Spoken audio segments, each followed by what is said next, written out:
आज आपण संख्याज्ञान या भागामध्ये स्थानिक किमतीवर आधारित शिष्यवृत्तीचे प्रश्न पाहणार आहोत। या ठिकाणी तुम्हाला एक अंकमालिका दिलेली आहे। या अंकमालिकेमधनं मोठ्यात मोठी आणि लहानात लहान संख्या या ठिकाणी सांगायचं आहे। मोठ्यात मोठी संख्या कोण सांगेल आता इथं? या दिलेल्या अंकापासून तयार होणारी मोठ्यात मोठी संख्या 97,530। Very good.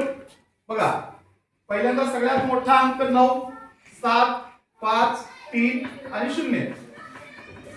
मोठ्यात मोठी संख्या आपण ज्यावेळेस तयार करतो, 0 जर त्या अंकमालिकेमध्ये असेल तर मोठी संख्या तयार करत असताना सगळ्यात शेवटी 0 लिहायचा। ओके।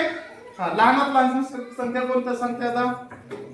लहानात लहान संख्या 30,579। 30,579। आता आपण इथं काय केलं? ज्यावेळेस संख्या मालिकेमध्ये 0 येतो त्यावेळेस लहान संख्या तयार करत असताना 0 हा नेहमी दुसऱ्या स्थानी किंवा दुसऱ्या नंबरला लिहावा। आता लहान संख्या पहिल्यांदा, त्याच्यानंतर मोठी, त्याच्यानंतर मोठी आणि त्याच्यानंतर मोठी। आता ह्याच्यातला आपल्याला प्रश्न असा विचारला जातो, आता ही झाली आपली मोठी संख्या आणि ही झाली लहान संख्या, बरोबर? लक्षात आलं? आता मोठ्या संख्येतील दशक स्थानचा अंक आणि लहान संख्येतील दशक स्थानचा अंक यांच्यातील फरक किती? यांच्या अंकातील फरक किती? अंकातील फरक किती? 4। अंकातील फरक 4। करेक्ट। कसं फरक आला? तर इथं अंक आहे 7, इथं अंक आहे 3, दोन्हीतली वजाबाकी केली, फरक किती आला? 4। आता प्रश्न तोच, फक्त मी स्थानिक किमतीवर बोलतोय। एकक स्थानचा दशक स्थानचा अंक आणि त्याच्या स्थानिक किमतीतील फरक किती? 40। का बरं 40? असं 40 का?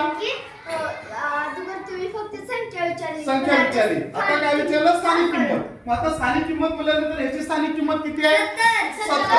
ह्याची स्थानिक किंमत 30। आता दोन्हीतला फरक किती आला? 40। म्हणजे त्याची वजाबाकी केली आपण 40। आता समजा की लहानात लहान संख्या आपली काय आली? सम आली का विषम आली? विषम। कारण आपल्याला इथं माहिती आहे सम संख्या जर आपल्याला ओळखायची असेल तर एकक स्थानचा अंक 0, 2, 4, 6, 8 आणि विषम संख्या जर पाहिलं तर 1, 3, 5, 7, 9, बरोबर? ज्या अंकाच्या शेवटी हे अंक असतात त्याच्यावरून आपल्याला सम आणि विषम ओळखता येते। मग ही संख्या जी आहे विषम आहे, राईट? लहानात लहान संख्या विषम आहे। आता मला या संख्येला, लहानात लहान संख्येला समसंख्येमध्ये रूपांतर करायचंय। काय होईल? या संख्येला समसंख्या बनवायची आहे। 35,790। Very good. बघा, 3, 5, 7, 9 आणि हा एकमेव अंक 0 आहे। दुसरा अंक कुठलाच नाही समसंख्या तयार करण्यासाठी, म्हणून 35,790 ही काय झाली? समसंख्या झाली। ही पण लहान आणि ही पण लहान, परंतु ही लहान झाली परंतु ही विषम झाली। आपल्याला प्रश्न काय विचारला? सम। मग सम संख्या आपल्याला या ठिकाणी करता आली पाहिजे। लक्षात आलं सगळ्यांच्या? समसंख्या, विषम संख्या, अंकाची स्थानिक किंमत आणि अंकाची दर्शनी किंमत, एवढं लक्षात आलं? ओके, क्लॅप्स गो।